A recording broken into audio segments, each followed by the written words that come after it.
के भयो दाजु ओभर स्पिड आएर ला हो जम्मै एक्सिडेन्ट गराइहालेछ त तपाईहरुले त के भयो फेरि ऊ रङ साइड आयो फेरि ओभर साइड आयो अस्तिदेखि भनेको उसले नभए बिस्तारै कुद्दा आफ्नै साइडमा कुदेर भनेर भनेछ धन्दा मसँग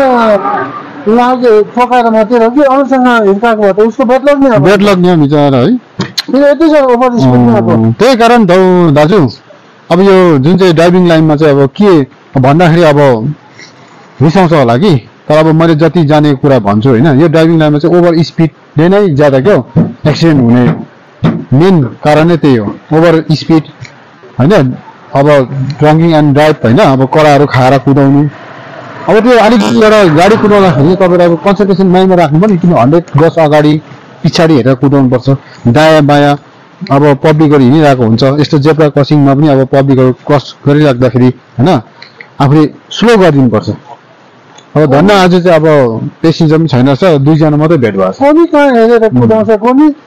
केको हतारले कुदेको यो मान्छे फेरि हो यत्रो नक्सन पारिदिइहाल्यो नि अब अचानक आए मैले देख्ने ध्यानै गएन के गर्नु उसको त बिग्रे मेरो पनि बिगार्दैन नि अब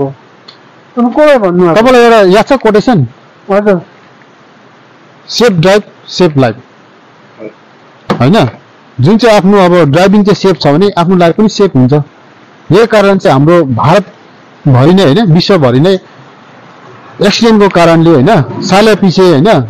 कति मान्छेहरूले चाहिँ अब ज्यान जोखिममा हालेको छ त्यो थाहा छ तपाईँहरूलाई यो पुरा थाहा हुनु पर्यो नि तपाईँहरूले यो खेलाइची चिज छैन मेसिनी चिज हो होइन अब जस्तै गाडीबाट एक्सिडेन्ट भयो के भयो तलमाथि भने आफ्नो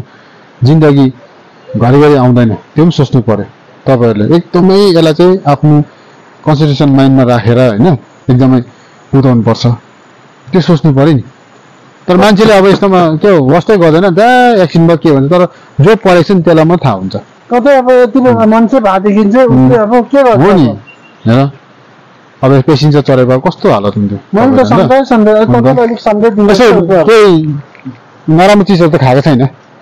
नखानुहोस् है त्यसरी ल त्यसो नखानु भन अब यता दाजुसँग परेछ अब दाजु राम्रै छ अब हामी गाउँकै दाजु त हो नि त मैले सम्झाइदिएको अब बुझ्नु अब अस्तिदेखि मैले पनि हेरेको नि हो तपाईँलाई हो त्यहाँबाट निकै स्पिड कुद्नु हुन्छ नि मान्छेहरू के गरी पर्नुला यस्तै हुन्छ र त यहाँ यस्तै प्रकारले कुदाउँछ नि केटाहरू ज्यादा एक्सिडेन्ट अन्त हिजो अस्ति देखेन तल अन्त हाम्रै अन्त